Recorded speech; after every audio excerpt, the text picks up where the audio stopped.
ada. Saya Zulkifli M. Abbas mengharapkan sahabat-sahabat semua untuk kemudian mensubscribe, like, dan juga men-share channel kita ini. Salam Tauhid, salam satu Tuhan. Dalil major. Ya, apalagi Anda sering saya bisa perhatikan ya memelintir-melintir ayat untuk suatu pembenaran. Jadi Anda bukan tujuan mencari kebenaran, untuk cari pembenaran. Sekarang ya, menurut Yesus penyesat yang datang setelah dia, nama dan gelarnya siapa? Adalah Setelah Yesus, kata Yesus penyesat yang datang setelah dia bernama siapa dan gelarnya apa? Silakan. Gelarnya apa? Oke, Yesus Kristus, dia Mesias. Berarti penyesatnya bergelar Yesus Kristus. Terima kasih saudara. Jangan sombong, jangan angkuh. Di mana tertulis penyesat itu Yesus Kristus? Matius 24 nomor 4 nomor 5 nomor 24. Kan di situ dikatakan akan datang. Akan datang. Karena di situ kata akan datang. Akan datang. Datang kepada siapa? Ya kepada manusia, kepada umat manusia. Datang kepada murid Yesus. Dialah Kristus. Jangan ini, jangan merembet kemana-mana. Itu bagian dari itu juga. Saudaraku, jangan merembet kemana-mana. Yesus menasihati muridnya yang seangkatan dengannya, yang hidup, makan, duduk bersama, berlari bersama, sembunyi bersama. Hei muridku, waspadalah, sebab akan datang kepadamu. Kepada siapa? Kepada muridnya. Tahun berapa? Abad pertama. Siapa yang datang membawa-bawa nama Yesus Kristus kemudian? Pertama, akulah Yesus yang kau aniaya. Tuh, awalnya tuh. Yang datang berupa cahaya kepada Paulus ini bukan manusia. Lalu apa, Rek? Bukankah Yesus itu telah menjadi daging? Bukankah Yesus Paulus sendiri berkata, Theos datang ke atas muka bumi, mengosongkan dirinya, tidak mempertahankan keteosannya, melainkan dia mengambil rupa hamba dan menjadi seorang manusia. Itu konsep. Makanya Al-Quran mengatakan, wa makaru wa makarallah. Mereka mencoba untuk menipu, tetapi Allah kemudian membalas kejahatan mereka. Dan sungguh Allah adalah sebaik-baiknya pembalas kejahatan. Itu fakta, itu real. Di sisi lain Theos datang jadi manusia. Di sisi lain dia berkata yang datang kepada yang memberitakan Injil itu bukan manusia. Kalau Anda berakal, munafik seperti ini tidak layak Anda jadikan sebagai suri teladan dalam beragama. Silakan. Oke. Di mana? Sekarang saya tanya dulu Juma dulu. Kalau dikatakan bentuk wujud manusia itu apa? Punya daging atau gimana? Yes. Oke, ya sepakat ya, kunci ya, punya daging. Sekarang ya waktu Paulus ya dijumpai oleh yang namanya cahaya itu ya, yang datang cahaya, yang disaksikan oleh teman yang berdua, orang itu kan bertiga, ya. Iya. Itu yang datang itu cahaya itu manusia apa bukan? Bukan. Kata Paulus bukan. Bukan kan? Nah, berarti kalau dikatakan manusia harus punya daging, berarti datang itu secara daging. Itu manusia. Nah, berarti yang datang kepada Paulus cuma cahaya. Yesus berkata dalam Paulus Lukas, itu adalah, ya, itu bentuk roh, tapi itu pribadi Yesus, bukan kedatingannya. Iya, sah-sah saja. Itu pembelaan saudara jadi sebagai gini, orang yang kita telah disesatkan. Itu ada yang menyaksikan. Sekarang waktu Nabi Anda menerima wahyu di Gua Hira, bagaimana Anda meyakini kalau itu Allah yang memberikan wahyu kepada Jibril? Ajarannya tengok sekarang.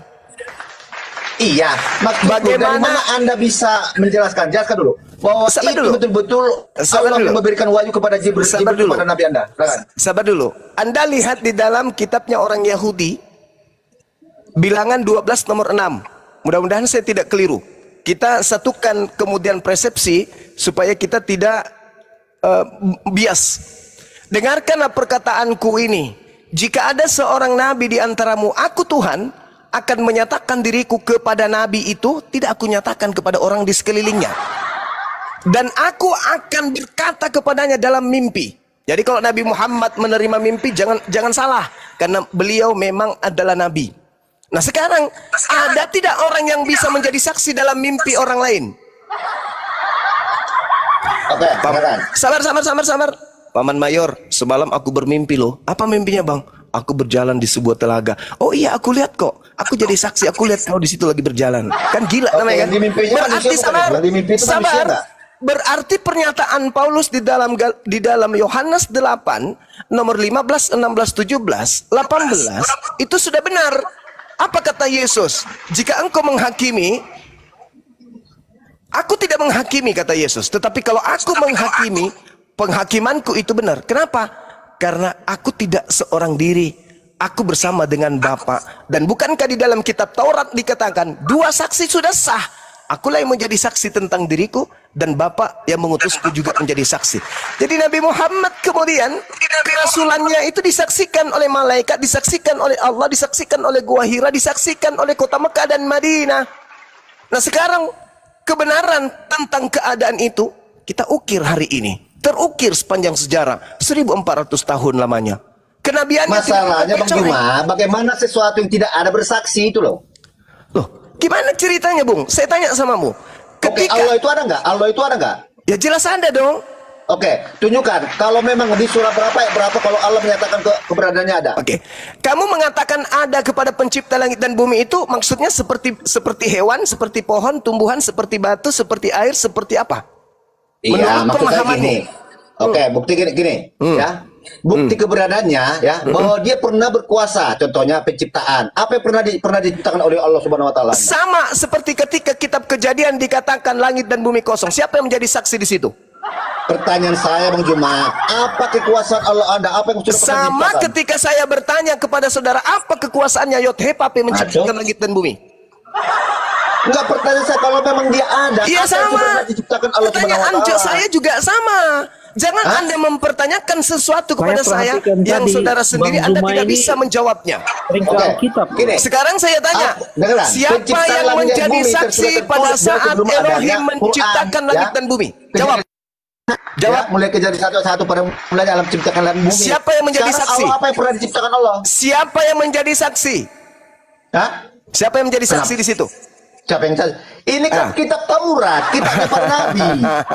Siapa yang menjadi saksi pada saat Elohim berkata pada mulanya langit berbentuk kosong. Langit berbentuk kosong. Siapa yang menjadi saksi di situ? Tunjukkan satu aja. Tidak ada yang tapi ada menyatakan khalaqas samawati wal ard. Dialah Allah yang menciptakan langit dan bumi. Kamu tanya saksi, sama aku tanya siapa yang mensaksikan Elohim menciptakan langit dan bumi. Oke, ada berapa pencipta langit dan bumi rupanya? Cuma satu. Hah? Satu? Cuma satu, iya. Yakin? Iya dong. Oke, berarti Anda segambar dan serupa dengan Allah dong? Anda harus banyak belajar lagi, tak ajarin ya, tak ajarin. Iya, tak ajarin, tak ajarin. Berarti Anda sepakat dengan ayat Alkitab tak juga. Ajarin. Kitab Taurat juga. Tak ajarin. Tak ajarin, dengarkan saya. Kejadian 1:26. Dengarkan. Allah menjadikan segala jenis binatang liar dan segala jenis ternak dan segala jenis binatang melata di bumi. Allah melihat bahwa semuanya itu baik. Masuk ke poinnya. Berfirmanlah Allah, baiklah kita menjadikan manusia menurut rupa, menurut gambar dan rupa kita. Menurut gambar kan? Bukan menurut wujud Allah. Bukan menurut hakikat Allah. Tapi menurut gambar Allah.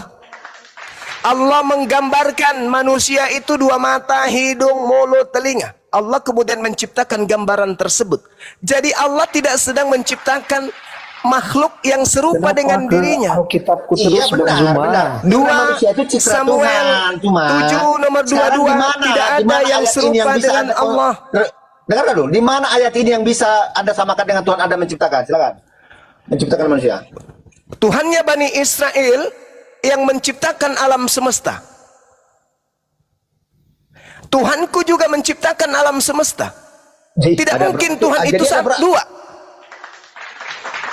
Allah Subhanahu wa taala menjelaskan salah satu dalil di dalam Al-Qur'an. Apa kata Allah ketika kemudian Allah menciptakan dan mengutus Nabi Musa alaihi salam? Qala ya Musa, inni istafaituka 'alan nasi birisalati wa bikalami. Fahusma ataituka wa kum minasyakirin. Allah Tuhanku berfirman kepada Nabi Musa. Allah Tuhanku berfirman kepada Adam. Allah Tuhanku berfirman kepada Nabi Ibrahim. Allah Tuhanku berfirman kepada Nabi Isa alaihi salam. Jadi Allah yang datang menyatakan diri kepada baginda Rasul Muhammad SAW, ada Rabbus samawati wal ard, yang menciptakan langit dan bumi, laisa kamislihi syai'. Makanya Tuhannya Bani Israel, sabar, Tuhannya Bani Israel di dalam 2 Samuel 7 nomor 22 tidak serupa dengan makhluk. Bagaimana dia bicara sama Musa? Dengan melalui perantaraan. Tadi saya sudah membacakan Al-Quran surah Asy-Syura ayat 51. Tidak pantas kemudian manusia berbicara langsung dengan Allah, melainkan melalui perantaraan. Perantaraan siapa? Perantaraan ayat malaikat.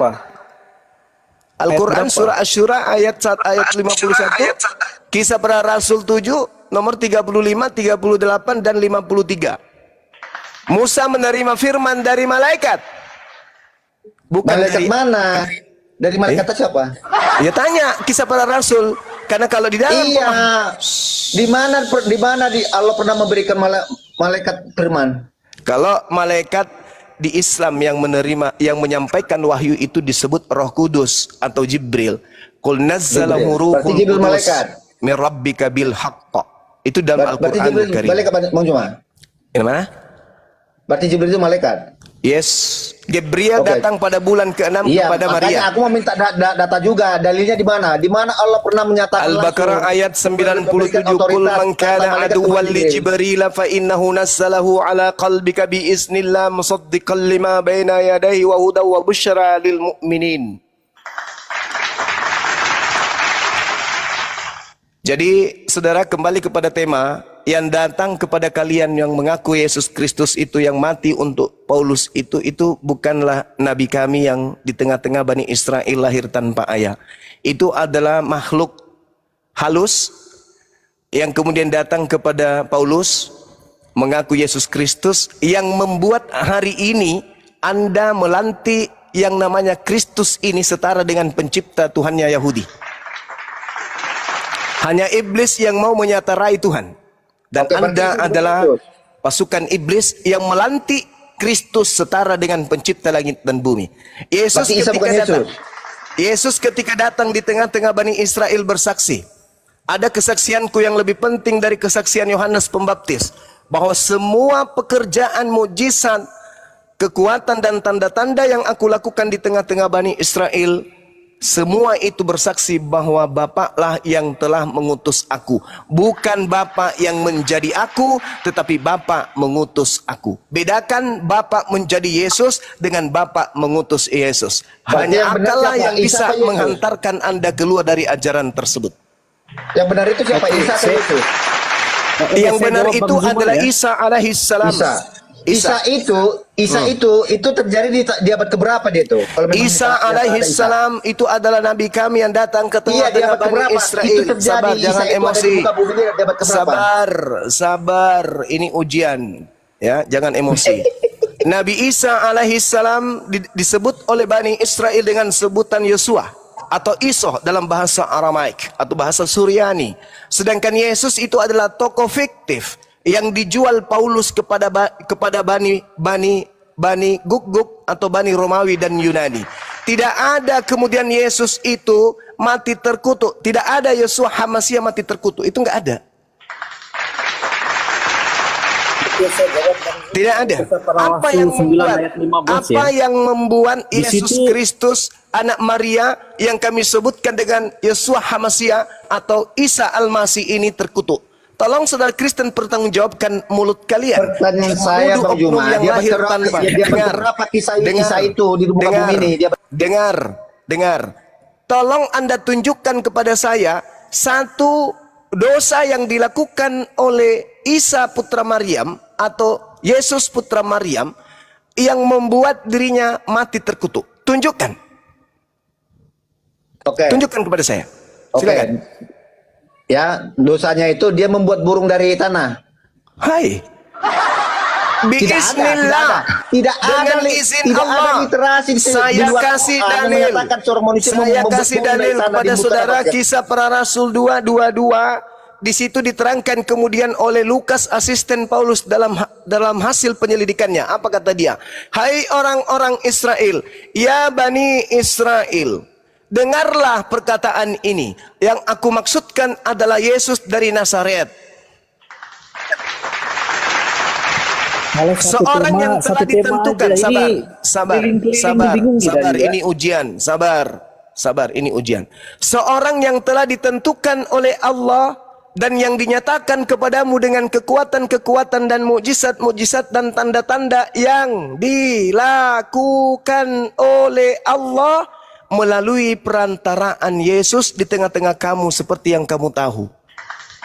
Jadi tak ada satupun yang terjadi terhadap Yesus Nabi Isa alaihissalam dalam Al-Quran selain biiznillah, dengan izin Allah. Allah yang melakukan, bukan Nabi Isa.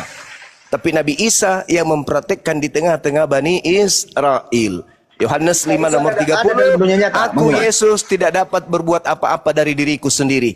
Berbeda dengan Kristus yang datang kepada Paulus, kepadaku telah diberi kuasa baik di langit maupun di bumi. Pergilah, jadikanlah seluruh bangsa menjadi pengikutku. Itu bukan Yesus kami, itu bukan Nabi Isa alaihissalam. Oke, Isa itu ada dalam dunia nyata. Gak usah kamu ribut Isa, Yesus, Isa, Yesus. Iya, maksudku makanya aku nggak tahu saudara, Yesus itu tokoh fiktif. Yesus itu tokoh fiktif. Maria, Isa itu ada nggak? Miriam, Isa itu ada nggak? Isa hidup di zaman apa? Miriam hidup tidak di zaman mungkin. Apa? Isa. Miriam tidak mungkin memberi ayat apa di Isa datang di muka saya bumi mendukung di dalam kerajaan Roma ayatnya. Miriam tidak mungkin memberikan nama anaknya dengan nama penjajah, nama pemakan babi dan tidak bersunat Yunani. Gak mungkin. Yesus itu nama Yunani.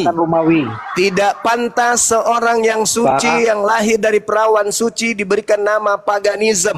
Yesus itu nama pagan, nama yang diberikan kepada tokoh fiktif yang menuding bahwa dia datang di tengah-tengah Bani Israel menjadi Tuhan. Itu konsep yang tidak ada di dalam pengajaran Nabi Isa alaihissalam.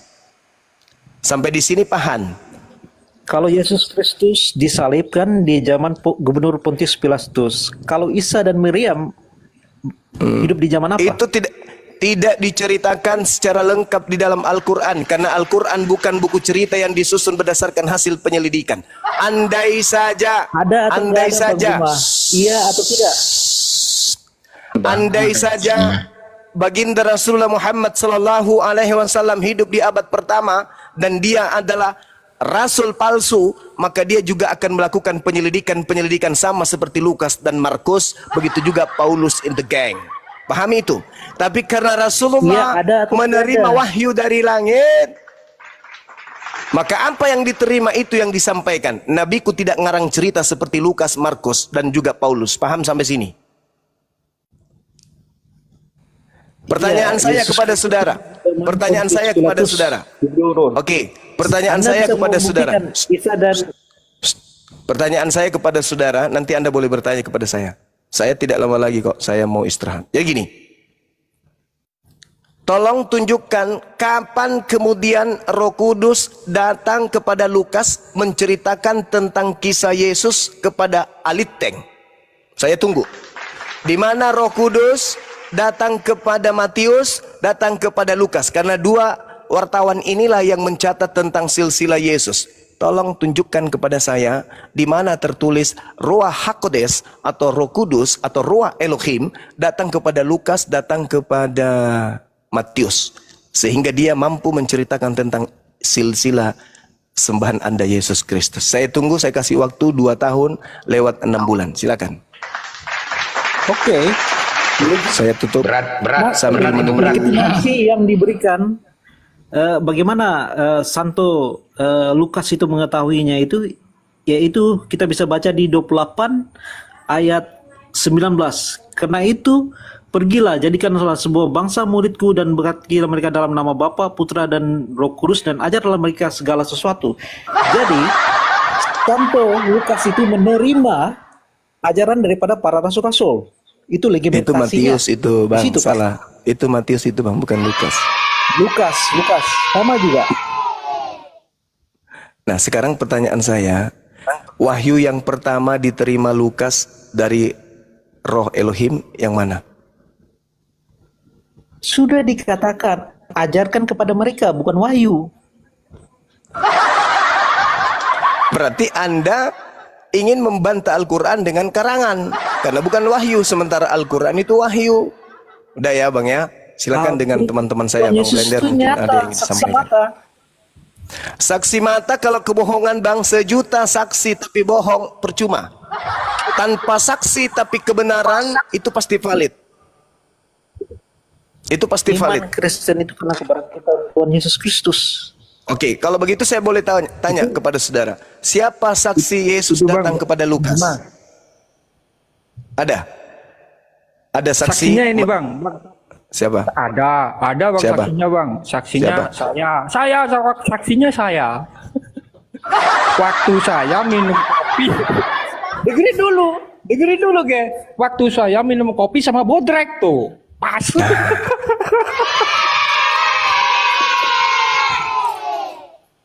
Silakan Bung. Kamu kok memalukan Kristen sih? Berdiskusi dengan teman-teman saya yang lain, silakan. Jawabannya kok Salomon ini, Salomon Islam Kristen. Bang Joma, kok jawabannya memalukan banget gitu. Bukan wahyu. Orang yang sakit yang naik.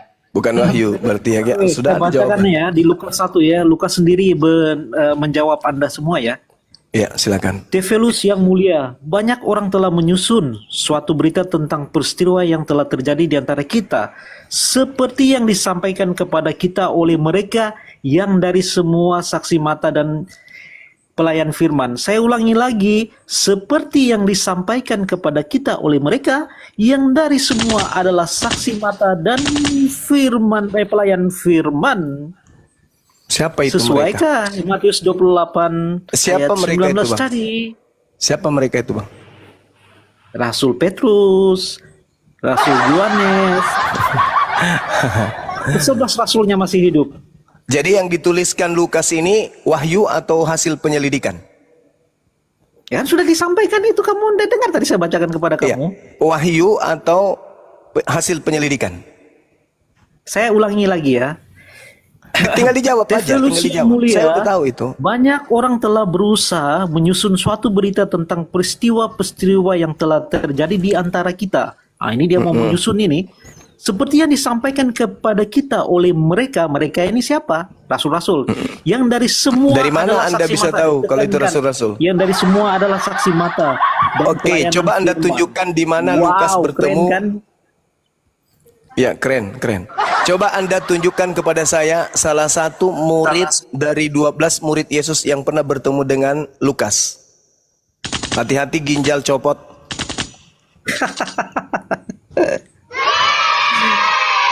Tidak dijelaskan, itu sangat Tidak dijelaskan. Apa ya? Itu makanya saya katakan, saudara, sebuah kebohongan menghadirkan jutaan saksi. Kalau semuanya saksi bohong, percuma.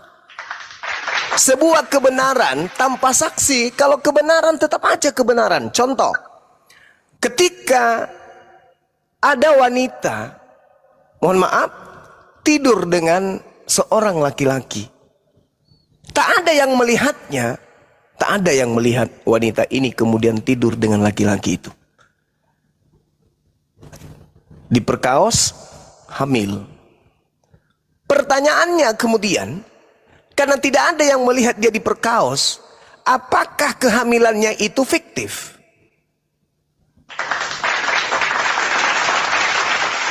Sama ketika ada anak kecil berjalan di gelapnya malam, tiba-tiba digilas sama kendaraan, mati dia.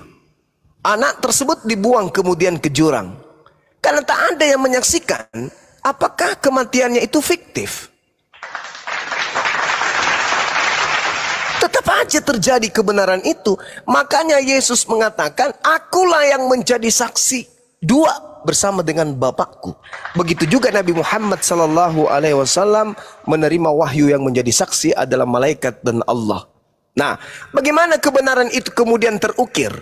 Seperti seorang wanita yang tadi. Untuk kita ketahui bahwa betul dia sudah diperkaos, kita lihat perutnya, hamil dia. Artinya meskipun kita tidak hadir pada saat dia diperkaos, tapi karena kita melihat kemudian tanda-tanda pada tubuh wanita tersebut, maka keyakinan kita betul wanita ini diperkaos. Begitulah Al-Quran. Meskipun kita tidak hadir pada saat pewahyuan, tapi kita melihat isi Al-Quran sesuai dengan sains dan teknologi, maka yakin dan percaya mustahil Nabi Muhammad yang hidup di zaman jahiliyah bisa menerangkan isi bumi dan langit tanpa alat canggih seperti alat yang dipakai oleh orang-orang hari ini, menemukan laptop, menemukan HP dan seterusnya. Nah, ini gambaran tentang sebuah kebenaran. Jadi kebenaran itu tidak butuh saksi. Kebenaran saya itu buktikan saksinya kah? Saksinya Lukas. Iya, silakan. Kolose 4 ayat 14. Salam dari Lukas, tabib yang dikasih dan dari Demas. Ini konfirmasi bahwa Lukas itu dikenali oleh Rasul Paulus. Okay? Paulus itu Ini punya data asisten ada. dua. Anda mengatakan Asisten Paulus tidak ada, itu ada tetapi di dua, dalam Alkitab yaitu ada. Markus dan juga Lukas. Itu asisten Paulus. Yang saya Ya, pertanyakan kita ini, sudah membuktikan itu kan ada. nah Paulus Anda kan ini mau siapa? menanyakan mana mau Paulus ini Rasul. siapa? Jadi Paulus Rasul. dengan Lukas saling menguatkan. Paulus, Lukas, Markus itu adalah 3 sekawan memang. Yang jadi permasalahan di sini adalah Paulus itu dibilang rasul kenapa? Karena itu dikonfirmasi oleh Ananias. Ananias Ya, ini kalau siapanya Rasul- Yesus? Rasul Paulus Ananias itu mengklaim ini dirinya siapanya sendiri Yesus? mungkin masih bias. Tapi Ananias ini Ananias- siapanya Yesus? Ananias itu satu daripada muridnya Tuhan Yesus. Di mana Kisah dalilnya para Ananias Rasul. adalah murid Yesus? Kisah Di mana para dalilnya? Rasul. Oke, saya Kisah para bacakan ya Rasul biar berapa? tidak ada Ya, silakan. Kisah para Rasul berapa? kejep, Pak. Tak cari dulu ya. Sejak kapan Ananias murid Yesus?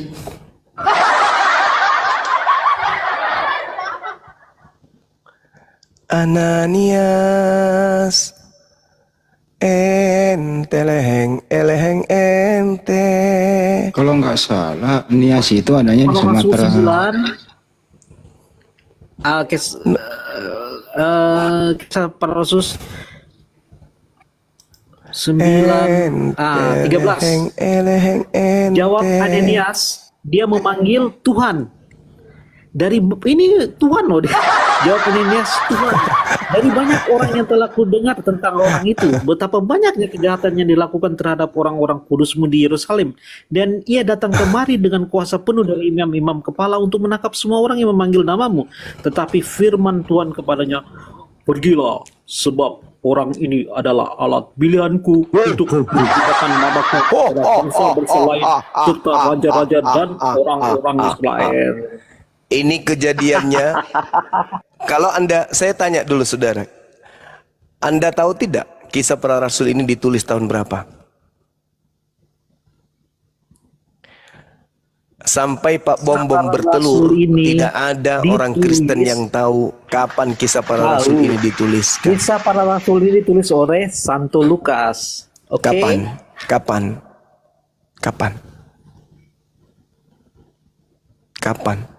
Dan saudara harus tahu bahwa Lukas menulis surat itu diperuntukkan kepada seseorang bernama Theophilus. Bukan untuk seluruh umat manusia. Silakan baca kisah para rasul 1. Hai Silakan. Theophilus, dalam buku kau yang pertama. Ingat, Lukas itu, Sekarang pertanyaan saya, ini kedua, kan? Lukas Hai ini Theophilus, menulis dalam surat buku yang untuk pertama, siapa?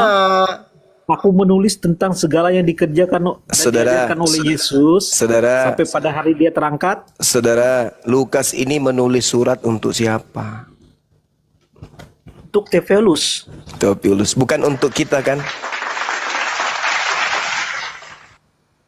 Ya ini kan kesaksian. Loh, Theophilus yang mulia, banyak orang yang berusaha menyusun. Siapa orang-orang itu? Apa hasil susunan-susunan berita dan peristiwa yang terjadi? Boleh nggak saya minta? Saya ingin baca untuk membandingkan dengan apa yang disusun Lukas. Kan ini kan karya ilmiah menurutnya. Maka muncul pertanyaan saya, Theophilus ini sopere. Ternyata Lukas menulis surat hanya untuk satu oknum saja. Anda lihat data sebelumnya di data nomor 3 dan nomor 4. Karena itu setelah aku menyelidiki segala peristiwa itu dengan seksama dari asal mulanya, aku mengambil keputusan untuk membukukannya dengan teratur untukmu, supaya engkau, Theophilus, dapat mengetahui bahwa segala sesuatu yang diajarkan kepadamu sungguh benar. Lukas dan Kisah Para Rasul adalah sebuah buku karya ilmiah hasil penyelidikan seorang Lukas, diperuntukkan untuk satu manusia saja, yaitu Theophilus, bukan untuk seluruh dunia. Makanya jawabnya Lukas di ayat 1. Makanya Theophilus yang mulia, banyak orang telah berusaha menyusun suatu berita peristiwa yang telah terjadi di antara kita. Udah selesai, saudara. Selesai. Lukas menulis Kisah Para Rasul dan buku Lukas. Buku Lukas ini ditulis oleh Lukas untuk satu orang, yaitu Theophilus, bukan untuk tapi dia Kristen menerima sedunia. kesaksian dari pelayan firman saudara, itu. Lukas ini Bagaimana? menulis Wajib surat kita untuk mempercayai? seorang. Kita harus wajib Begitu juga mempercayai. Paulus. Kenapa? Karena Paulus dari itu menulis surat saksi bukan mata yang untuk hidup. seluruh dunia. Paulus itu menulis surat bukan untuk seluruh dunia. Paulus itu menulis untuk orang-orang tertentu saja. Belakangan surat-suratnya diambil oleh Kekaisaran Roma, lalu kemudian mereka jadikan sebagai kitab untuk melancarkan aksi mengajak orang-orang di bangsa-bangsa di bawah jajahannya untuk menyembah kepada dewa mereka. Saya bacakan kepada saudara, tolong dicatat. Roma itu ditulis tahun 55 sampai 57. Korintus ini ditulis tahun 55. Ini jawaban Yesus sama kamu langsung, Pak Juma. Ini jawaban Yesus sama kamu Apa langsung. itu? Kisah Para Rasul 9 ayat 16. Aku sendiri akan menunjukkan kepadanya betapa banyak penderitaan yang harus ia tanggung oleh karena namaku. Terus? Ini legitimasi daripada Tuhan Yesus langsung. Kisah Para Rasul Siapa dan yang mau juga membantah? Ini Lukas tulisan merah. itu ditulis untuk Theophilus titik. Untuk Theophilus surat itu ditulis. Dengarkan saudara, izinkan saya menyelesaikan dulu skripsi saya, tesis saya tentang apologet Kristen ini. Ketika berbicara mengenai surat Korintus itu ditulis untuk orang-orang yang ada di Korintus, di Korintia Tengah Selatan Yunani. Begitu juga dengan surat Filipi. Filipi itu ditulis kemudian untuk orang yang ada di Filipi Municipal, Filipoi di Yunani. Kolose itu ditulis untuk orang yang ada di Kolose, di kota kuno di Frigia Utara Laodikia. Galatia itu ditulis untuk orang yang ada di Galatia di antara Turki. Di antara Turki inilah kemudian orang-orang jemaat-jemaat Galatia itu menerima surat Galatia. Filemon ini ditulis oleh Paulus untuk orang yang bernama Filemon, orang yang hidup di Kolose di wilayah Efesus. Kemudian Titus ini menulis surat untuk seseorang anak yang bernama Titus di Antioquia. Kemudian Efesus ini Paulus menulis surat untuk orang kudus yang ada di Efesus, penyembah dewa Yunani yaitu dewa Artemis.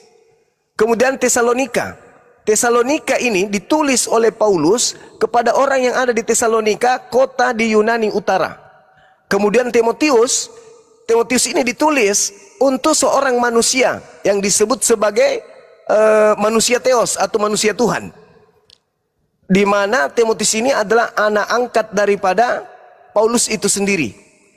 Dia kemudian Timotius ini sebagai anak angkat Yesus, yang mana Paulus, anak angkat Paulus, yang mana Paulus ini curhat di dalam 1 Timotius 1 bahwa Kristus mati untuk dirinya, dosa-dosanya.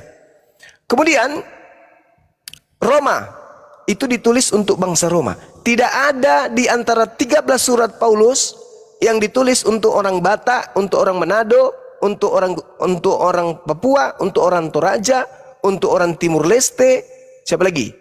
Tidak ada. Semuanya ditulis hanya orang-orang tertentu, jemaat-jemaat tertentu. Akan tetapi penguasa kala itu, yaitu Imperium Romawi, mengambil surat itu dan dikirim ke wilayah-wilayah jajahannya untuk dijadikan sebagai kitab suci.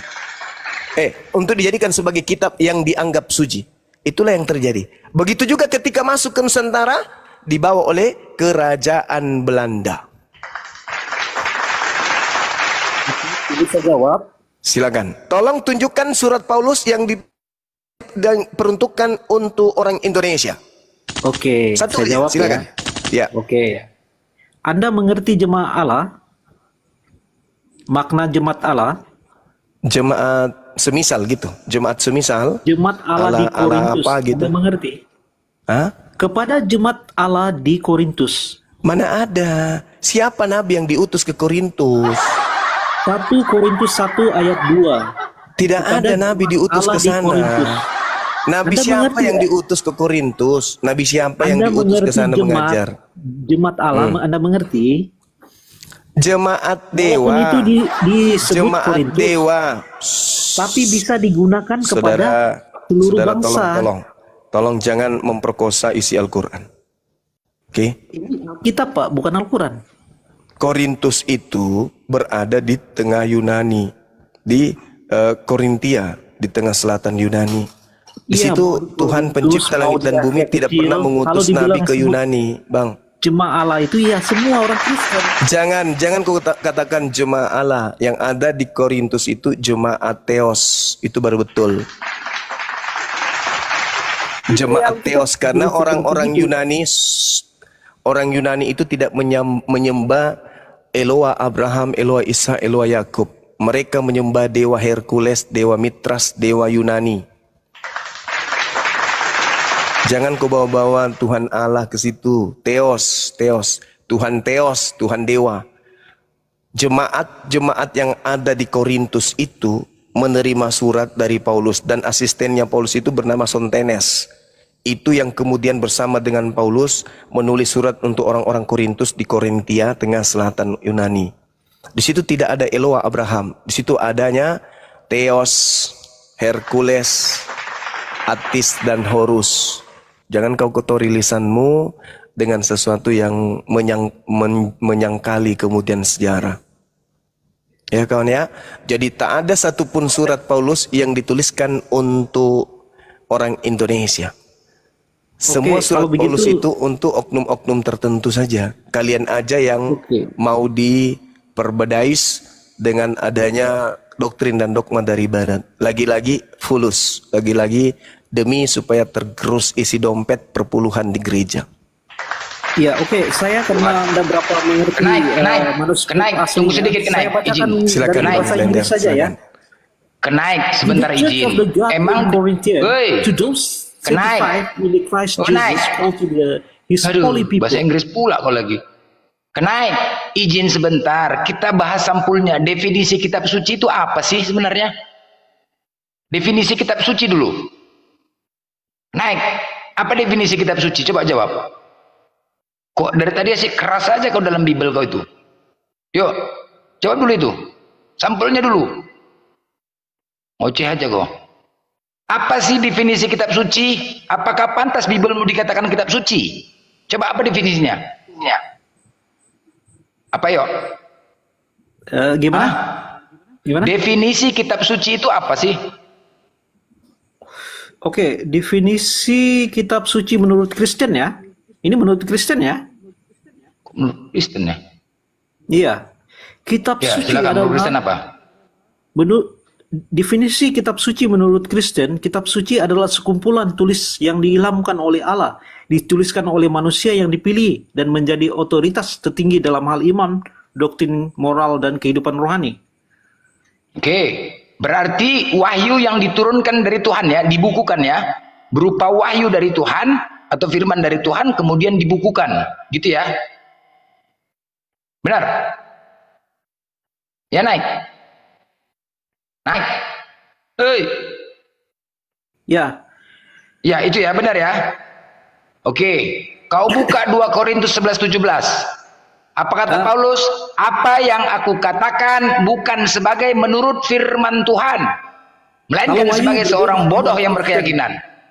Kalau wahyu berbeda menurut Kristen. Apalagi wahyu itu apalagi? Wahyu berarti pernyataan atau pengungkapan. Tadi kan kau mengatakan bahwasanya wahyu dari Tuhan. Kan kau mengatakan itu tadi.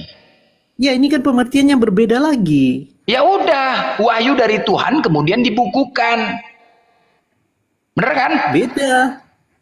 Apa beda? Tadi kau ngomong gitu, menipu aja kau. Saya nggak Jangan nipu. nipu lah, Bos. Tadi kau ngomong seperti itu. Wahyu dari Tuhan kemudian dibukukan. Kan itu yang kau bilang. Tadi kan Anda minta definisi kitab suci, bukan wahyu. Iya. Anu ini Kau gimana tadi sih? menyatakan. Anda yang salah Iya, pertanyaan. tadi kau menyatakan Kamu wahyu dari saya, Tuhan yang loh. salah. Iya, kau yang menjawab tadi wahyu dari Itu. Tuhan. Kenapa kau nipu? Anda tadi mengatakan definisi Alkitab, sekarang Anda Iya. mengatakan definisi wahyu lagi. Yang Kok definisi yang wahyu tidak cemana? Pertanyaannya sendiri tuh saya kah atau Anda, Bapak? Hei, berdasarkan jawabanmu, kau tadi menjawab. Anda mengatakan definisi Hei. menurut kitab menurut kekristenan. Iya, saya jawaban bilang. kau tadi Lepas itu mengatakan Anda seperti nanya itu. definisi, Wahyu dari wahyu. Tuhan. Kau enggak aja kau. Kau tadi menjawab seperti itu. Kau ingkari pula lagi. Anda sendiri aja nggak mengerti. Gimana saya mau menjawab Anda ini? Apanya nggak ngerti? Apanya nggak ngerti? Kamu membuat pertanyaan yang berbeda-beda, menanya orang dengan berbeda-beda. Gimana orang mau menjawab? Kapan pula aku bertanya berbeda-beda? Ngarang kau. Orang pertanyaanku cuma satu kok berbeda-beda pula. Kau yang menjawabnya berbeda-beda. Makan bodrek dulu lah, Pak. Kau yang makan bobrek. Gila kau nih. Kau yang menjawabnya beda-beda. Aku bertanya cuma sekali kok berbeda-beda kau Anda bilang. menanyakan definisi Alkitab. Lepas itu Anda menanyakan lagi definisi wahyu yang pertanyaan Nah, ini kedua. udah salah kau. Aku mengatakan definisi kitab suci. Mana ada aku bilang Alkitab? Definisi kitab dengan Kitab suci. definisi wahyu apakah sama? Apa ada definisi wahyu? Apanya kau nih? Inilah hotel ini. Apakah inilah kalau kebanyakan makan babi jadi bodoh. Jadi bodoh, kurang-kurangi makan babi itu. Bodoh Kamu jadinya. pertanyaan sendiri aja kamu nggak bisa. Pendengaran agak kurang. Nggak tahu apa yang kamu bicarakan. Bingung kamu sendiri kan? Makanya sinyal kau tuh ganti. Jangan merek sinyal Oten, gitulah jadinya. Aku tadi bertanya, mana ada aku bilang definisi Alkitab, definisi kitab suci pertanyaanku. Iya, Kok itu yang pula pertama definisi kan? Alkitab. Nah, lepas itu kamu Mana ada menanya pertama sekali definisi pertanyaan wahyu aku, apa lagi. pula pertama? Gimana sih? Aku cuma satu pertanyaan. Apa kau nih? Dua tadi. Ya, banyak-banyak lah makan babi, jadi bodoh kau jadinya. Kayak inilah kau, bangga kau makan babi, peka kau jadinya. Arang aja kau. Kamu Orang satu pertanyaan kok. tanya apa? Sekali lagi, aku bertanya definisi kitab suci itu apa? Oke, saya jawab ya. Ya,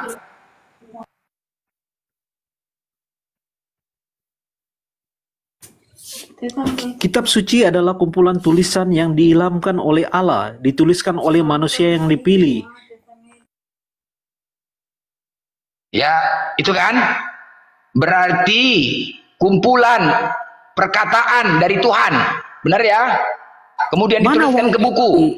Yang Anda Hah? tanyakan? Yang kedua. Iya, itu dia pertanyaan kan, itu kesimpulannya kan. Berarti perkataan dari Tuhan kemudian dituliskan di buku. Benar? Oke, pertanyaan Benar ya? saya. Pak Berlender Enggak, ini dulu, mengaku sepakat salah dulu, enggak sepakat dulu itu. pertanyaannya? Tunggu dulu, sepakat dulu sampai di situ. Sepakat? Hah? Naik. Sepakat dulu ya. Perkataan dari Tuhan kemudian dikumpulkan dan dituliskan di buku. Nah, di 2 Korintus 11:17, apa yang aku katakan bukan sebagai menurut firman Tuhan, melainkan sebagai seorang bodoh yang berkeyakinan. Kayak kalian inilah dulu diskusi. Bukan berdasarkan firman Tuhan. Modal keyakinan. Inilah kayak gini yang kalian sampaikan. Bener nggak? Sama nggak? Ya, Anda ngomong apa, jawab apa, bingung juga saya. Loh, kok ngomong apa, jawab apa, cemananya kau nih? Kau dengar nggak apa yang aku bilang atau pura-pura nggak dengar? Saya ulangi ya, kitab suci Kristen itu adalah kumpulan Astaga. tulisan yang diilhami oleh Allah, ditulis oleh manusia, dipilihnya dan menjadi otoritas tertinggi dalam hal iman, doktrin, moral dan kehidupan rohani. Sudah kamu paham? Pecah piringku nih gara-gara kau nih. Pecah piringku gara-gara kau. Dari tadi bolak-balik diulangin. Aku bertanya, itu aja pertanyaanku. Kebanyakan makan babi kau. Pura-pura nggak dengar atau cemana? Kau ulang-ulang lagi. Udah kesepakat iya kau bilang. Tadi udah bilang sepakat kita iya. Pura-pura nggak dengar kau ini yang ianya. Banyak makan babi kau gini lah. Kurang-kurangin makan babi. Udah tahunya kau. Udah macet. Macet kau. Ya salah lah kau. Tadi kau bilang sepakat, kita kan pura-pura nggak tahu kau. Kena data 2 Korintus itu mencret kau. Berbeda apa yang kau sampaikan kan? Berarti Bibelmu itu bukan kitab suci. Paham? Bukan kitab suci. Udah, jangan kau banggakan kali. Udah tahu tadi disebut Bang Juma di Lukas tadi. Jadi menurut apa? Bang Blinder, kitab suci itu apa? Ya kitab suci itulah wahyu dari Tuhan, firman dari Tuhan, kemudian dibukukan. Yang namanya suci itu apa coba? Suci itu bersih, bebas dari najis, bebas dari dosa, itu suci. Sekarang Bibel kalian suci nggak? Bersera lah, bersera, Amsal, Yeskiel, aduh, itu bisa suci? Enggak. Itu kan definisi suci kan kitab. Oke, saya jelaskan ya. Menurut kekristenan, wahyu berarti mengungkapkan atau penyataan dari Allah kepada manusia tentang siapa Dia. Jangan Allah kau panggil Theos. Dan rencananya bagi umat manusia. Jadi beda pemahaman kamu dengan saya. Mana pula beda, tadi sama. Ketika kau menyampaikan itu iya sama, wahyu dari Tuhan. Ku ikutin jawaban kau. Mana sama saya kan? Definisi tadi saya nggak bilang ngomong wahyu loh. Iya, kau mengatakan wahyu dari Tuhan. Kan itu kan? Benar kan? Yang saya bawa ini, yang kedua, nomor 2 ini arti wahyu. Ya iyalah, wahyu dari Tuhan kan?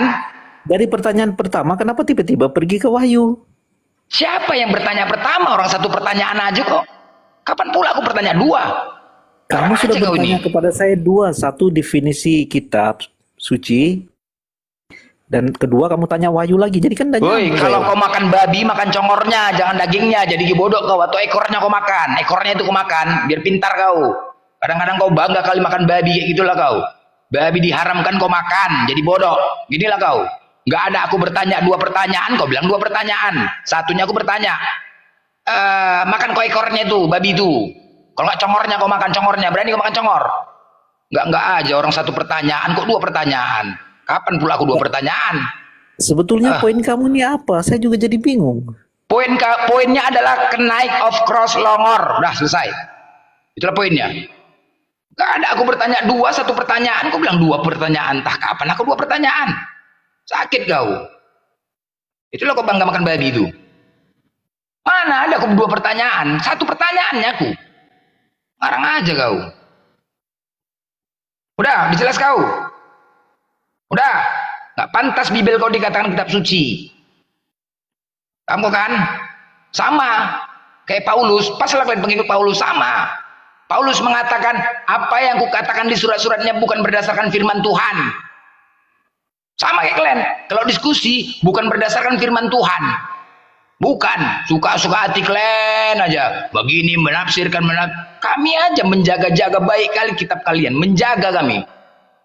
Kami menjaga, kami hanya membacakan. Kan Yesus selalu mengatakan, sebab tertulis, jangan kau menambahi dan mengurangi firman Tuhan. Kalian suka-suka hati menambahin mengarang-arang. Yang mati rohani lah, mati jasmani lah, sunat hati, entah dari mana datangnya itu. Yang nggak ada tertulis mati rohani, kalian buat mati rohani. Entah kayak mana pun mati rohani. Sunat hati, ada aja lah kalian tambah-tambahin. Apa nggak emosi kami sama kalian?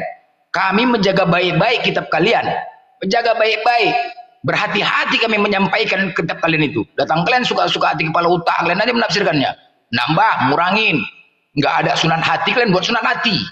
Udah mentok, kalian bawa. Kalau bahas Tuhan, kalau sudah mentok, kalian bawa-bawa si Firman. Kasihan aku nih si Firman itu ya. Si Firman pun lagi goreng ikan dia. Si Firman aja kalian bawa-bawa. Kalau udah mentok mas ketuhanan, Firman jadi urusan. Boleh saya jawab arti Firman dalam kekristenan? Nanti kau lah. Firman Tuhan dalam kekristenan adalah penyataan Allah kepada manusia, baik dalam pribadi Yesus Kristus, dalam Alkitab maupun dalam perkataan yang dilakukan. Lagi bawa angkot Firman nih, lagi bawa angkot dia. Ngapain kau bahas-bahas dia? Lagi bawa angkot Firman tuh dah. Walaupun enggak aja pernyataan-pernyataan. Lagi bawa angkot dia. Tetangga aku nih Firman. Semua orang marganya. Kalau udah mentok bahas ketuhanan, wow, siapa Allah? Siapa ini? Yesus utusan? Oh enggak, Firman jadi masalah. Firman diuruskan. Ya Firman, kasihan nanti, yang selamat di nerakanya cuma Firman lah aku rasa. Dipanggil Yesus, Firman sini kau, benar kau Tuhan, kata Yesus. Enggak, aku jual beca, aku buat beca. Firman yang selamat. Sama, makanya di Kristen itu jarang ada nama Firman kan, jarang. Firman yang selamat, orang dia nggak pernah mengatakan dia Tuhan kok. Kalian katakan pula dia Tuhan, arang aja. Panggilnya Firman tuh. Oke, thank you very much ya. Saya juga kayaknya nggak nyambung nih. Kau kurang-kurangi makan babi ya, kenaik ya, aku saran kuku kurang-kurangi makan babi, biar pintar. Ya, dongor kali, enggak aja. Entah kapan aku bertanya dua, ya kan? Itulah kalau kalian makan babi itu, bangga pula itu makan babi. Udahlah baunya pula kayak gitu, aduh. Salah. Oh, Ten, yang sehat lagi, yang sehat, mari Ten. Yang mau sehat, kurang-kurangin. Saran kami memberikan solusi, ya. Kalian niatkan saja 5 bulan kalian tidak ada makan babi. Kalian niatkan coba kalian niatkan dulu. Nggak mau laku makan babi. Mudah-mudahan kalian dapatkan kebenaran itu ya. Ini nggak makan babi, kebanggaan kali kalian aku. Oh, senang makan babi, udahlah jorok. Makan babi itu tahu kali aku kayak mana babi itu dibuat. Waduh, kejam kali ya. Besi dipanaskan, dicucuk ke lubang itu. Waduh, mengkaing-kaing, bah. Parah tuh. Kayak gitulah kalian makan. Udah jelas-jelas babi itu nggak boleh dimakan. Entah kapan Yesus makan babi. Bangga kali kalian makan babi. Yang haram itu, kalau kalian makan yang haram itu, kebenaran itu akan kalian tolak. Lebih banyak bersarang iblis jadinya di dalam tubuh kalian. Kurang-kurangin makan babi, bos. Untuk kalian juga nih. Cuman kalau makan congornya sekali makan kan, laga congor kita. Kalau congornya itu, berani kalian makannya. Jarang Oten berani makan congor, dagingnya aja, sama ekornya seluruh ekornya itu melilit-lilit. Babi itu kan diciptakan bukan untuk di binatang, itu untuk disembelih. Babi itu lehernya nggak ada, mana ada lehernya babi itu? Ya kan, kayak mana mau sembelihnya? Makanya dari belakang lah dihajar, nggak disembelih. Paksa juga udah tahu babi nggak bisa dimakan, dipaksa juga untuk dimakan. Makanya congor kalian kayak babi. Diskusi. Ayo, mari Ten.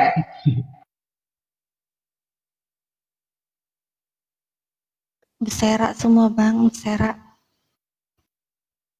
Enggak, kita kan cukuplah. Banyak di situ ayat mengatakan. Oh, kalau aku mengatakan ini ya, ayatos ya. Kalau Oten kan Firmanos, os semua, teos, ayatos, bukan ayat. Banyak ayatos di Bible mereka mengatakan kami bodoh karena Kristus. Jadi kalau diskusi sama Oten ini, ya, aku nggak mau, janganlah sampai kita Islam bodoh karena Oten. Cukuplah Oten bodoh karena Kristus. Kalau yang bodoh dibal-bal saja, yang bodoh itu jangan kita ladenin. Kadang-kadang berteman kau dengan penjual minyak wangi, kau akan wangi. Berteman kau dengan orang bodoh, kau jadi bodoh. Janganlah, cukuplah mereka aja yang bodoh. Kalau nggak betul, manalah coba? Ada nggak pernah aku tadi mengatakan pertanyaan 2 pertanyaan? Ada nggak? Kan nggak ada kan? Ada saksi di bawah? Nggak ada kan? Mana ada aku bertanya 2 pertanyaan? Satunya pertanyaan dikatakan 2. Ayo silakan. Ten, bertanya lah, yuk mencari kebenaran kita di sini. Santun. Paling tidak kalian catat aja di dalam kitab kami. Bersyukur juga lah, berterima kasih lah kalian sama kami. Banyak ya di Bible kalian itu kami sampaikan kepada kalian. Paling tidak kalian catat untuk direnungkan. Udah, renungkan di rumah. Kalau memang kalian nggak mau diskusi sini. Assalamualaikum warahmatullahi wabarakatuh. Waalaikumsalam. Ya Ustadz, baru datang juga Ustadz. Warahmatullahi wabarakatuh. Ya, ini ada yang baru naik juga ini. Semangat malam Pak Andi. Oh, Anda luar biasa. Assalamualaikum warahmatullahi wabarakatuh. Gurunda Ustadz Ali, Ustadz Ya, Ari, Bunda Rahma. Bang Baca Hadi. salam Bunda Rahma sebelum berbicara, baca salam dulu. Dan semuanya lanjut. Salam bunda. Jadi begini sebenarnya ya. Jadi menurut begini, karena memang harus begini kan gitu ya. Begini, Ya. sebab karena begitu. Oten-oten tadi ini kebanyakan kurang pandai berbahasa Indonesia dengan baik. Kedua, keahliannya itu membantah sendiri data yang ada. Itu keahlian dia itu. Yang paling parah adalah apapun yang terjadi, kamu mau ngomong apa, mau Bang Juma mau ngomong apa, Blender semua mau bicara apapun, yang penting kepercayaan saya tidak goyang. Yesus Yaitu Tuhan. Nah, itu dia di sana. Apa yang tertulis, mau dia salah terjemahan, mau dia tulisan Lukas, mau dia laporkan ke Theophilus, mau dia dari Ananias, murid Yesus segala macam. Yang penting Oten-oten tadi ini sudah bahagia di atas kepercayaannya. Kerjaan kita bagaimana supaya mereka ini kembali dulu ke start dari nol. Jadi mereka sebenarnya ini minus. Agak sulit memang, tapi kita nggak boleh putus asa. Insya Allah di luar sana banyak yang teredukasi kok. Lagian juga ini jejak digitalnya, habis live kita nanti ada di YouTube. Kalau bukan dia mungkin saudaranya mungkin yang mau monitor. Kalau bukan dia saudaranya mungkin kemanakannya, tetangganya. Kok begini banget sih Muslim kok kalau ngomong pakai data, justru dia melawan data. Jadi jangan khawatir teman-teman, debat kita kali ini atau diskusi kita kali ini, jejak digitalnya itu ada di YouTube. Ada di Alif Channel, Julkifli Mabas, Andi Slebes, Natalia Iriani, macam-macam. Dan malam ini juga banyak di luar sana yang kami belum ketahui siapa-siapa pemilik channel yang melive-kan ini. Gitu ya, ada Ilham TV yang kami nggak kenal, penontonnya lumayan. Ilham TV sudah berapa kali saya peringatkan, mari kita berjamaah, datanglah ke sini memperkenalkan diri.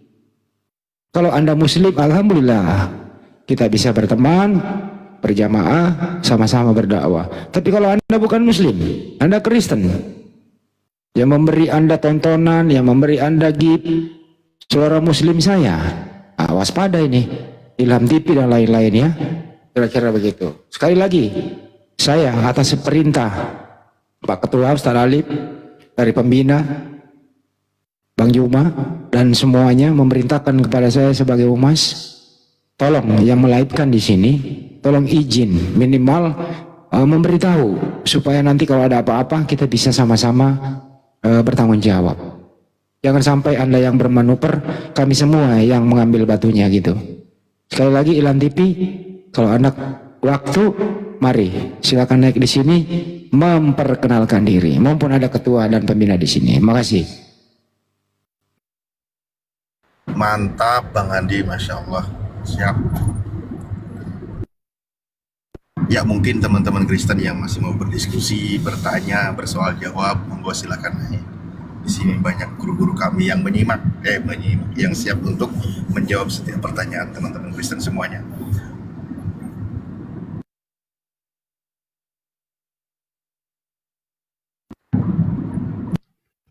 Kami agama Syiar sama ya. Kalau merujuk kepada Kristen Mikana itu, cobalah. Kenapa sih harus menggunakan atribut-atribut Islam? Emang ada di Kristen itu diajarkan menggunakan jilbab? Kalian coba nasihatin ke sana, jangan kalian banyak komplain di sini. Pede lah bos dengan Kristennya. Kenapa pakai hijab bos? Gak pantas. Hijab itu di Al-Quran dengan jelas.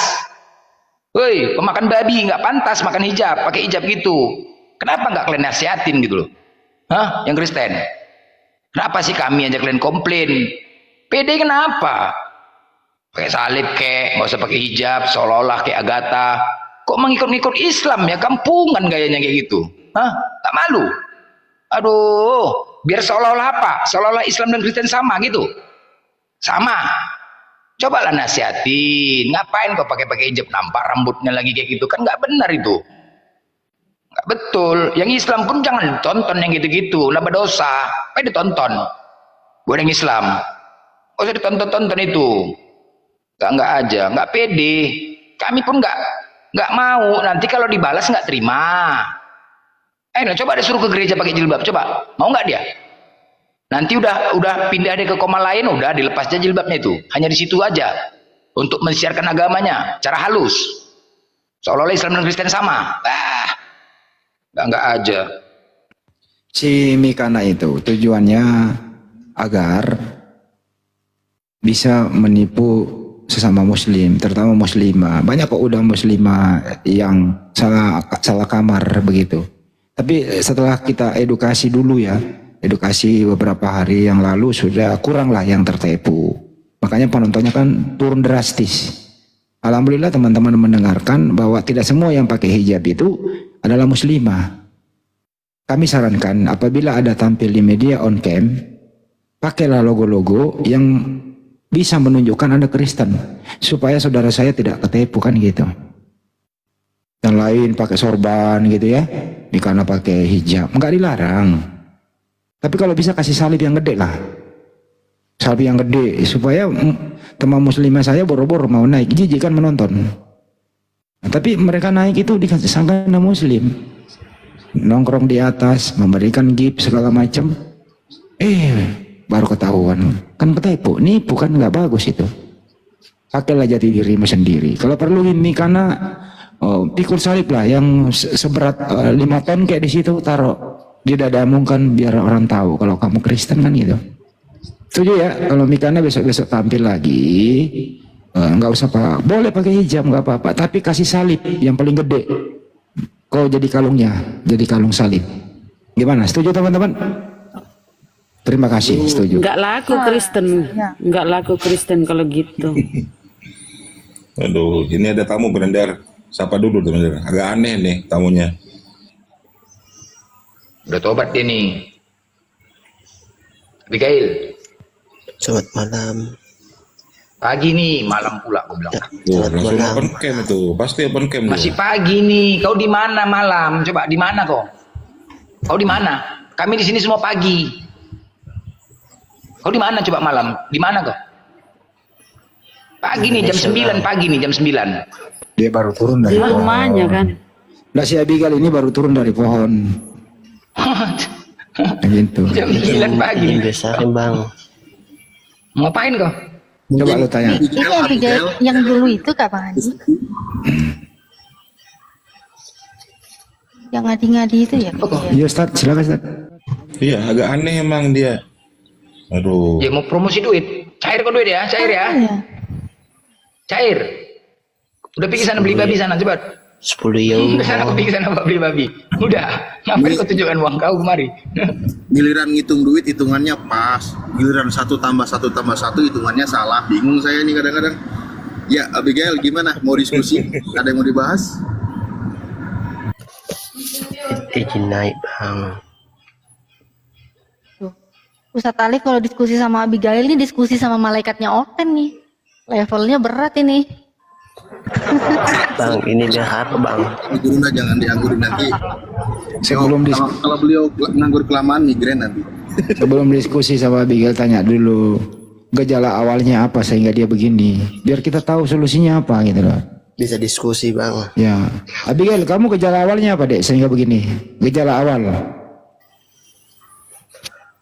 Gejala awalnya itu saya stres. Oh, kamu waktu Makan kecil beling dia, makan beling.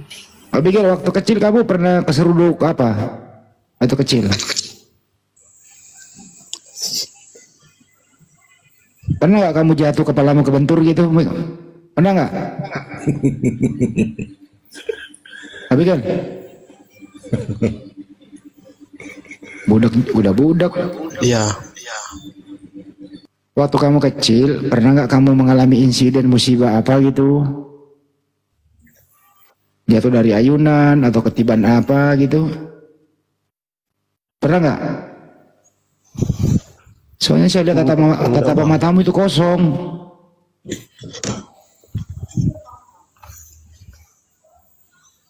Wih, itu foto siapa itu? Hah? Foto Yesus. Kenapa itu? Itu foto Tuhan, mau Abigail? Abigail, itu siapa yang foto Tuhan begitu? Ini Tuhan Siapa? Yesus. Oh, siapa yang moto? Ini Tuhan Yesus. Itu siapa yang moto itu? Ini yang baru. Ini Yang baru. Oh, yang baru. Itu karya siapa itu? Karya siapa?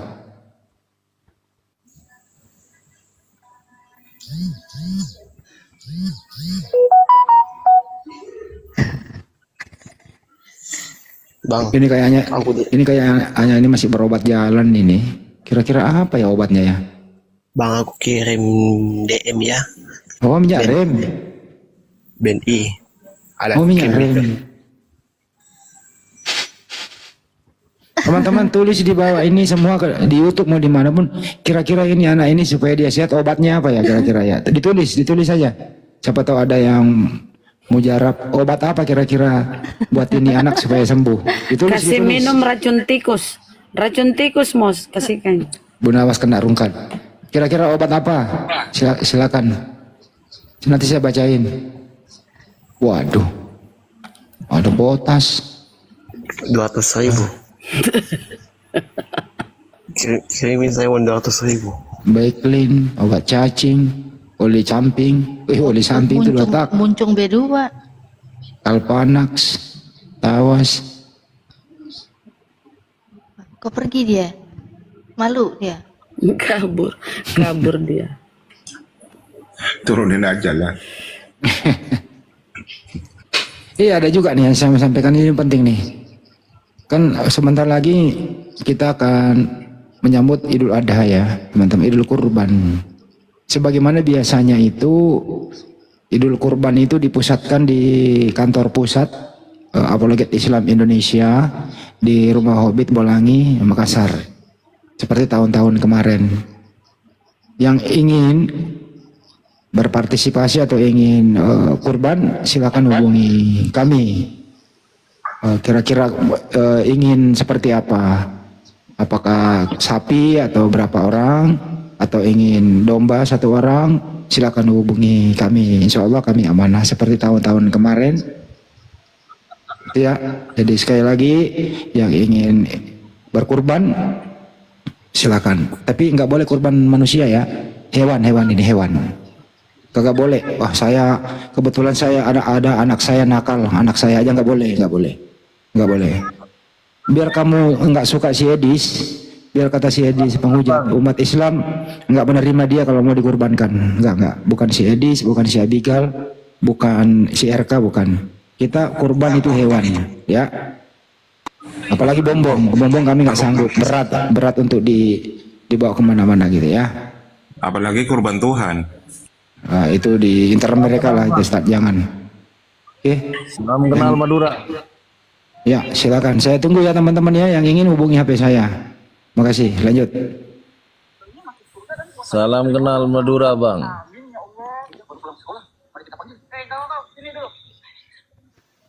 Iya, Bang. Islam Kristen, Bang. Aduh, Islam ya. Ya, sedikit teman-teman ya, buat Kristen ya. Setiap kita diskusi, kalian selalu menyatakan bahwasanya Tuhan kalian tidak mati. Yesus, sering ya. Kita pun selalu ngeles kalian dan mengatakan bangkit. Oke, kalian perkuat bukti kematian Yesus itu dengan acara Paskah kemarin. Kalian pertontonkan, kalian buat parade kematiannya di seluruh dunia. Kalian pertontonkan kematiannya.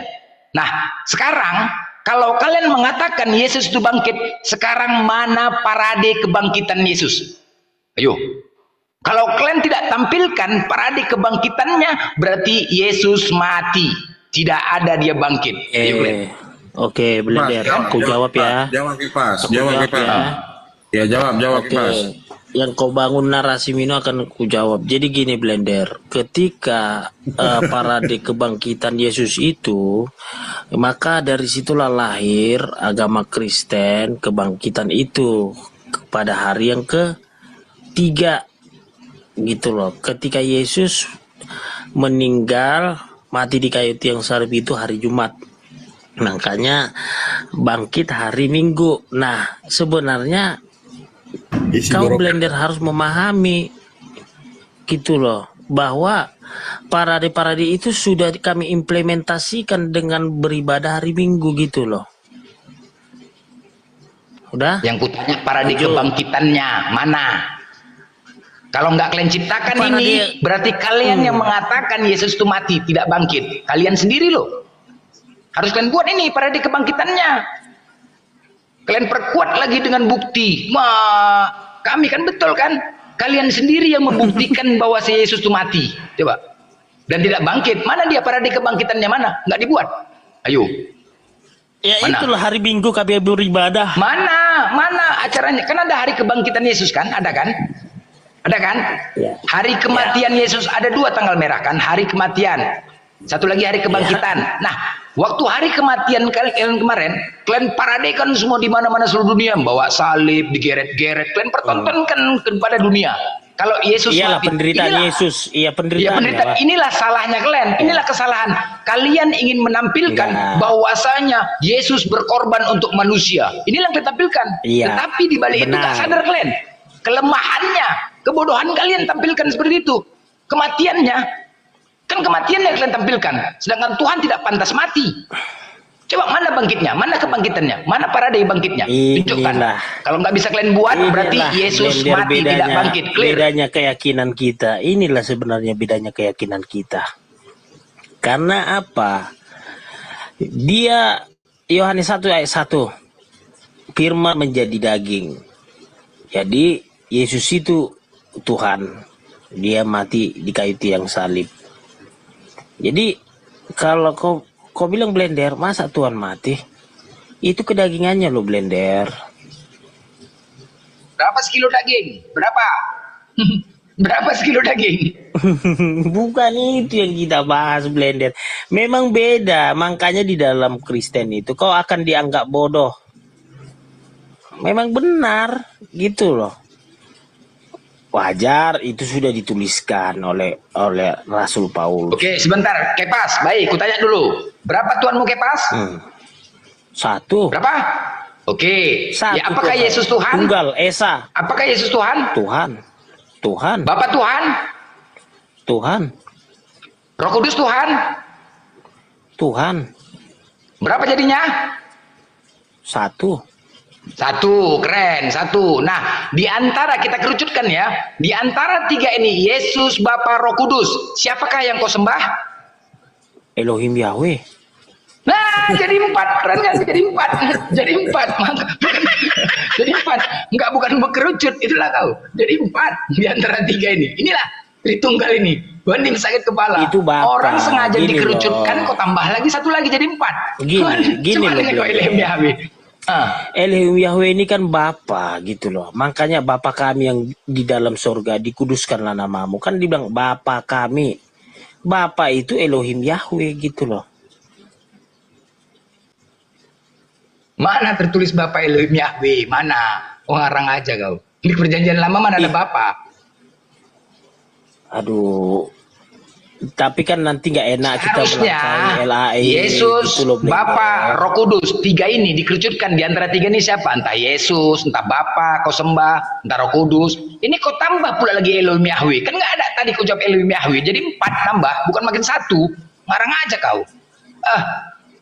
Jadi 4 nama Tuhan Elohim Yahweh Yesus itu adalah bagian dari Elohim Yahweh Bapa gitu loh Blender. Bagian dari Elohim Yahweh. Roh Kudus? Iyalah. Bagian mana lagi dia? Bagian mana Roh Kudus? Bagian Bapa juga? Banyak kali bagian-bagiannya.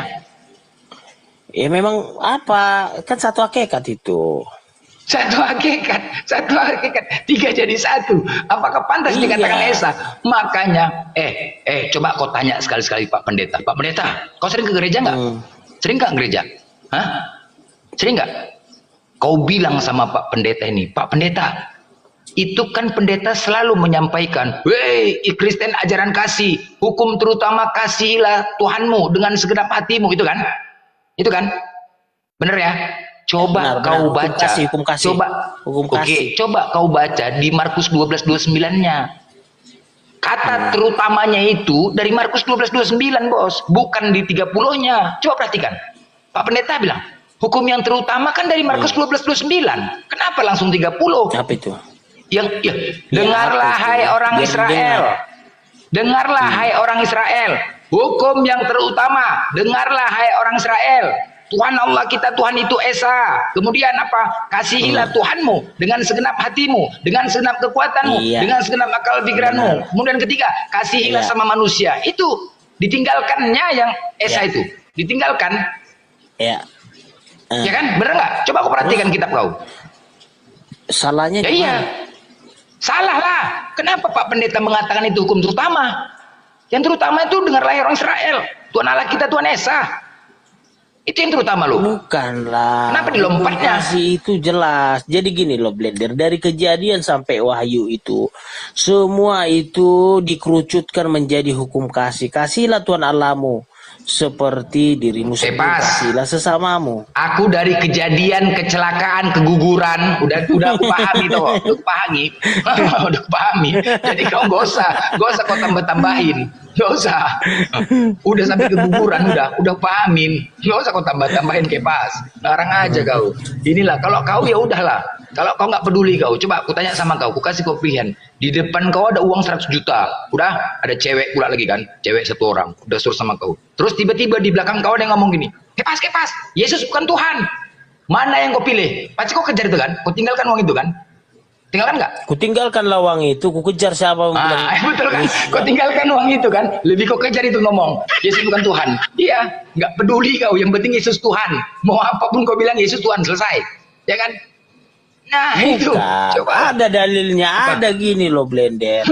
Ketika kita argumentasi, ada Yohanes 13 ayat 13, Filipi 2:5-11, gitu loh.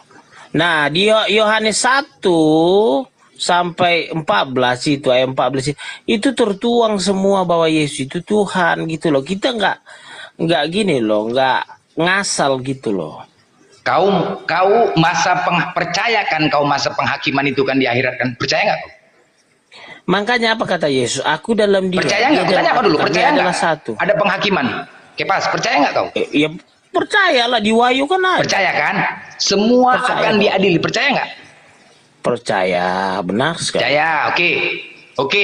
Di Matius 7:21 di situ jelas. Ketika kalian menjerit Tuhan Yesus, Tuhan, di mana kau Tuhan?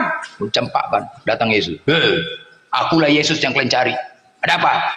Tuhan selamatkan kami Tuhan Yesus. Kami telah bernubuat atas namamu. Kami telah bermujizat atas namamu. Kami telah mengusir setan atas namamu. Hei, katanya. Hei, sejak kapan aku mengatakan diriku Tuhan? Pandai-pandaian kalian. Di mana pernah aku mengatakan Tuhan? Itu nanti kau dipanggil semua saksinya itu. Yohanes, Markus, Matius, Lukas, Paulus di kitab kalian. Dipanggil, dihadapkan di depan kalian. Dihadapkan semuanya. Kau Yohanes, benar. Kau yang menulis kitabmu selama di dunia. Iya. Kau Markus, ini orangnya. Semua dipersaksikan di depan kalian. Hei, di mana pernah aku mengatakan diriku Tuhan? Jawab. Coba. Di semua akan dipanggil. Satu-satu. Yohanes, apakah pernah dalam kitabmu, pernahkah kau mengatakan aku Tuhan? Diminta pertanggungjawaban semuanya. Di depan kalian semuanya. Tengok, hei, aku bersaksi di sini. Semua Kristen. Itu kan ditujukan untuk Kristen tuh, Matius 7:21 kan? Satu-satunya agama yang memanggil Yesus Tuhan adalah Kristen. Yang bernubuat, bermujizat selama itu siapa? Kristen. Jadi ditujukan untuk Kristen itu. Semua dipanggil Kepas, semua satu-satu. Paulus, Yohanes, apakah kau pernah menulis dalam kitabmu? Aku pernah mengatakan diriku Tuhan. Apa jam tidak Tuhan? Jadi apa yang kau tulis? Yohanes 17:3, inilah hidup yang kekal, mengenal engkau satu-satunya Allah yang benar dan mengenal Yesus yang telah engkau utus. Masuk lagi Markus, semua ditanya. Sebelum minta pertanggungjawaban, baru terbengong-bengong lah kalian, terbengong-bengong. Kalau sekarang bisa lah kalian ngomong. Beda. Ya iya. Beda Blender. Kalau saya kan dari materai dengan darah Yesus. Jadi nggak pakai nggak berlaku materai. Gini dulu Blender, nggak ada kurban dengan darah binatang, daging binatang. Kita ini sudah ditebus oleh Tuhan Yesus dengan darahnya yang suci gitu loh. Jadi dengan darah Yesus itulah kita ini tidak masuk api neraka yang kekal, melainkan hidup di sorga dengan santai gitu loh. Asu. Angan-angan. Asu. Nanti kau di dalam kubur kau ditanya sama malaikat. Sini pakai Mas. Iya. Sini kau kukasih 3 pilihan Kepas. Retak ginjal kau, retak rahang kau, pecah kepala kau. Pilih mana kata malaikat? Mana kau pilih coba di antara 3 itu? Mana kau pilih? Ini siapa yang ngajarkan kau mati pakai peti nih? Hah? Pakai jas. Mau kemana kau? Pakai jas, pakai dasi. Mau kemana kau? Woi, ditanya lah mau kemana kau jawab. Hah? Satu pertanyaan kau. Siapa nama Tuhanmu? Yesus. Kepala ketepak, kena ginjal. Sejak kapan Yesus pernah mengatakan dirinya Tuhan? Jawab. Retak ginjal kau 1. Nah, kedua. Apa nama kitabku? Kalau kita kan beda, udah ambil aja. Ya nggak apa-apa. Bukan beda, itulah dia. Hei, sekarang kita buktikan kebenaran Tuhan. Nah, sekarang kami bisa membuktikan kalau Tuhan pencipta langit semesta ini satu-satunya adalah Allah. Tuhannya umat Islam. Bisa kami buktikan, Bos. Dan kalian bisa nggak kalian buktikan? Kalau Tuhan kalian benar-benar pencipta langit dan bumi ini? Enggak. Berarti benar. Kalau memang benar Tuhan Islam, berarti kalian mengikuti aturan Islam. Selesai. Yang menciptakan alam semesta ini Tuhan Yesus. Matilah. Berserak Tuhan Yesus. Apa yang kau nikmati ini semua adalah karya Tuhan Yesus. Matilah kita. Karya Tuhan Yesus. Pada mula pertama Elohim Yahweh, Bapa Yesus Kristus yang menciptakan langit dan bumi. Aduh ya Allah, nengok auten inilah memang. Aduh. Ya kita cuma bercanda-canda. Semoga mendapat hidayah. Beda lah, kau ambil aja Tuhan. Gimana lu Blender? Kenapa hidayah? Kami udah dimatrai dengan darah Yesus, bukan kurban binatang ataupun darah binatang. Kami udah ditebus dengan kematian Yesus di kayu tiang salib. Coba. Jadi kau minum darahnya itu? Bukan. Dengan darahnya itulah kita bebas dari api neraka.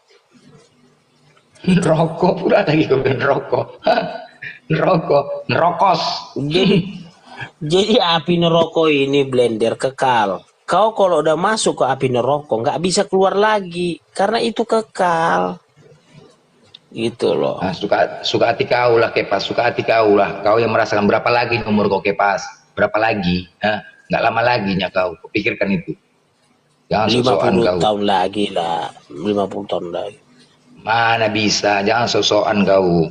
Semua pasti mati. Nggak lama lagi. Benar Blender, tapi lama lagi. Yakin kali kok lama lagi mati kok? Apa kata kan di dalam hukum Taurat kan dibilang kasihilah orang tuamu, hormati, panjang umurmu supaya lanjut umurmu. Lukas 14:26. Kau baca itu Lukas 14:26. Jikalau kau datang kepadaku tidak membenci bapakku, ibuku, keluargaku, bahkan diri sendiri, kau bukan murid Yesus. Mana? Apa? Itulah kau salah menafsirkan dengan pernyataan. Mana ada aku nafsirkan itu, ku bacakan kok. Aneh kau. Iya, jadi tahu nggak kau Blender apa arti Yesus? Jangan kau lebih mencintai bapakmu dan saudara-saudaramu daripada aku. Makanya aku lebih cinta dengan Tuhan Yesus daripada ibu saya, papa saya, abang saya. Jadi kau lawan orang tuamu? Kau lawan orang tuamu? Enggak harus, tapi saya lebih cinta Tuhan Yesus daripada mencintai keluarga saya, gitu loh. Aduh. Nah gitulah kan, berarti kan benar kan? Gini loh Blender. Nggak ada kan ajaran kasih terhadap orang tua, nggak ada kan? Iya, makanya bukan ada lah. Tetap kita mengasihi orang tua. Konsepnya bukan berarti kita mengasihi Tuhan Yesus kita melupakan keluarga, enggak. Malah kita lebih bagus karena Yesus itu Tuhan gitu loh. Kita yang menciptakan alam semesta ini Tuhan Yesus gitu loh. Hormatin orang tua kalian sudah tidak berguna lagi di kalian. Manusia itu ciptaan manusia itu ciptaan Tuhan Yesus. Jadi kita harus lebih menghormati Tuhan Yesus daripada manusia gitu loh. Jadi kau bilang tadi ajaran kasih kan berbenturan. Ya memang kasih. Tetap kita hormat, punya adab, punya etika dan moral ketika kita menyampaikan sesuatu ataupun berperilaku kepada orang tua gitu loh. Tuhan manusia menciptakan manusia, cuman itu. Itulah kau selalu kau salah Blender. Yesus itu Tuhan, Yesus itu bukan manusia, gitu loh. Bukan manusia dia, bukan. Bukan manusia seperti kita. Yang mati di kayu salib siapa? Yang mati di kayu salib itu siapa? Oke, dengan matinya manusia di tiang kayu salib. Apa lagi? Manusia dia kan? Iya. Kemanusiaannya itu. Jadi kau bilang Tuhan, dengan matinya manusia. Udah, apalagi kau bantah Tuhan? Ngarang aja kau. Iya memang kan keilahiannya kan nggak pernah meninggalkannya. Eloi, Eloi, Eloi. Keilahian, habisin daging lagi. Semua lagi gitu. Masuk keilahian daging ada aja lah. Aduh. Mengapa kau tinggalkan aku, ke dalam tanganmu kuserahkan rohku. Nah ini kalau nggak kau pahami Blender, perkataan Tuhan Yesus ini mendalam. Narasi Tuhan Yesus ini mendalam. Gitu loh.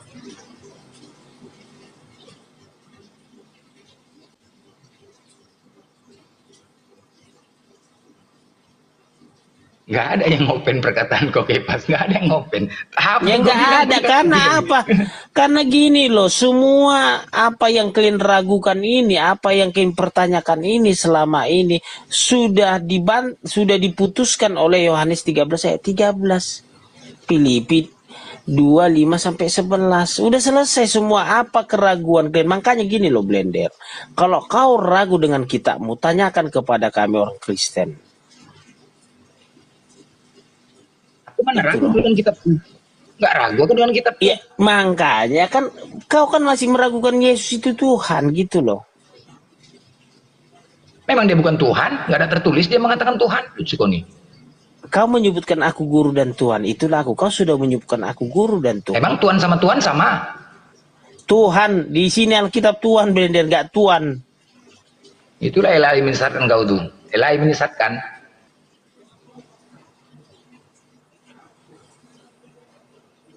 Kan gara-gara Yohanes 13:13 itulah kalian tersesat. Teks aslinya itu Tuhan, bukan Tuhan.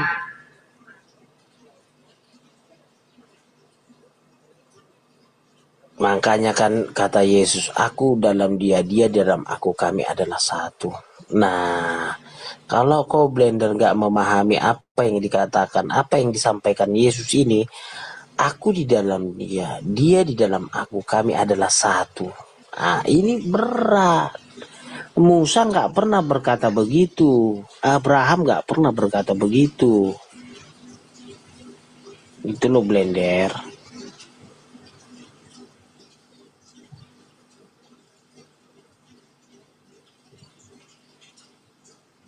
Tuhan sama-sama penguasa, oke? Tuhan dan Tuhan. Tetapi Tuhan itu penguasa langit dan bumi. Tuhan tidak bisa menguasai langit dan bumi.